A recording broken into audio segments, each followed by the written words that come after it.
Spirits must be really high after that win at the weekend.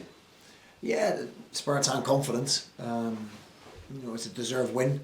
Well, I think we've played very well in the last 3 games, and we've got our just rewards for Saturday. But we've reiterated to the players that if we don't follow that up with a good result on Wednesday, then it doesn't go to waste. But it maybe isn't as important as it seemed after the game. So it's important that we build on that. 6 games to go. We're in a very, very good position, and we're looking forward to it. What are you expecting from Hearts, particularly the run that they're on at the minute? Well, we played them 2 weeks ago. For me, we were the better side over the 90 minutes. I think they were better than us when it went to extra time. But all the expectations on Hearts. There's no expectations on us. The expectation is, we have to try and stay in this division. That's success for St Mirren.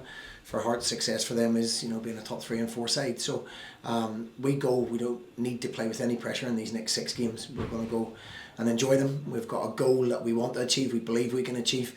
But I believe other teams are under a lot more pressure than us. How would you quell the threat of Elton Kabanga, who's in some form, isn't he? Yeah, well, the back 3 coped with him well last time. Alex Gogic, coped very well with Desters as well on Saturday, and Marcus as well, and Richard. So, the boys are confident. There'll be no surprises from us to them, and vice versa. We've played each other so many times recently now. Neil's, as you say, is on a very good run. He's got very, very good players. Kabanga being one of them. He's certainly not the only one. Shankland, there's other players in that team can win the game. So they've got lots of good individuals. We are very, very good as a collective, and that collective has to be the same level of performance again. Obviously the win at the weekend resulted in Philippe losing his job. How did you feel about that situation? I don't like to see anybody lose their job. It's a very harsh industry. People forget that you're human at times, and people have families, and it's I think some people think managers just caricatures, but it's it's part of the job, but it doesn't make it any nicer or any easier to deal with that. So not nice to see anybody lose their job. Do you feel like a wee bit more empathy because you've played that last game and it seems to have happened 5 or 6 times now in the past few years as well? I think it's 9 times. Somebody told me, so I'm not sure if that's factual or not, but the boys did joke, was if I beat you it's that bad then. No, that's nothing to do with it. You can't go into games thinking of that. We're in an industry that has no patience whatsoever.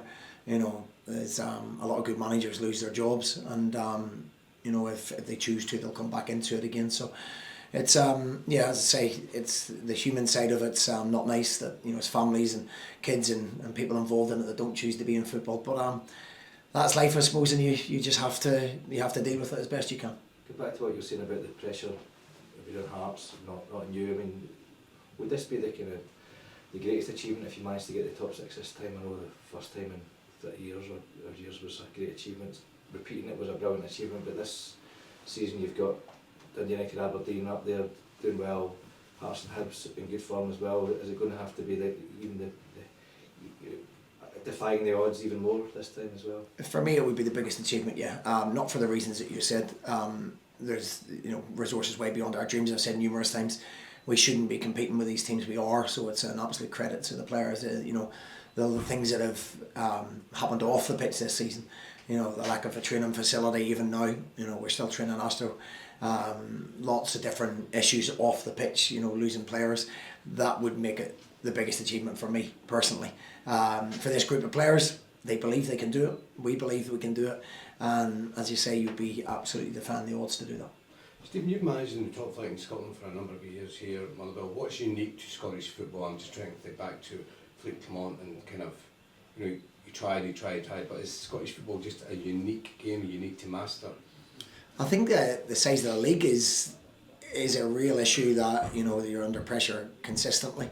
The top 2 teams, Rangers and Celtic, you lose one game, you're under pressure. So that's not my job to worry about. Scotland is unique. It has maybe 2 and 3 different leagues within it, and you've got Celtic and Rangers could probably play in the Premier League, and then other people could play in the Championship and League One. So there's a lot of divisions within that. There's a lot of different styles of play, and the cutthroat nature of the numbers means that 2 wins you're up there, 2 losses you're under huge pressure. And the Scottish football fans are obsessive. They're obsessive with their football.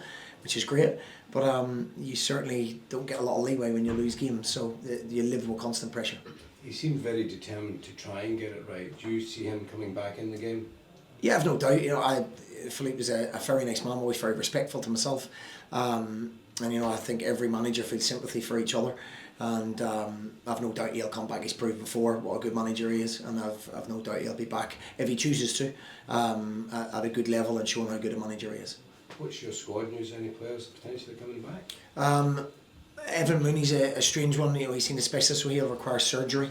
But he's actually not having the surgery for another 10 days, so we're just getting him back into training. He may be available for the Celtic game, but he'll require surgery after that, which is a decision from the club, a sensible decision, because he's just turned 17. We don't want him to miss pre-season next year. He's had his breakthrough season, so it's minor surgery, but it'll probably keep him out for the rest of the season to make sure he's right for next season. I think it's a very conscious decision on his age as well from the club and myself. So other than that, Conor McMenamin still isn't available. Alex Lacavetti has trained yesterday, so that's his first training session, proper training session. We've got Killian Phillips, who had to come off on Saturday, Caelan Boyd-Muntz and Ryan Alabusa, all big doubts for us for Wednesday. And the surgery, sorry, can you just explain what it will be? It's just a tidy up of an ankle injury. It's not a major injury at all. It's just more of a tidy up rather than anything, and it's a case of when you get it done. If we have it done at the end of the season, he would miss a lot of pre-season, which, you know, we have to look at the longer term impact for Evan's career as well, and I think that's the right decision. Quick one on your captain. We obviously had the sad news of the bereavement in his family, but the true professional that he is continued. Yeah, and put on a wonderful performance at Rangers as well. You know, he's an unsung hero at times. You know, he doesn't get the credit he deserves. When you're the captain, you come under a lot of scrutiny. Mark handles it with grace, and you know, he's just a very professional person. Doesn't give you any hassle. Very well respected around the football club. You know, it shows the type of character and the strength that he has mentally. When, you know, his granda passed away the night before the game, 2 nights before the game, and he still was able to mentally produce that performance. So, you know, great credit to him. Absolutely.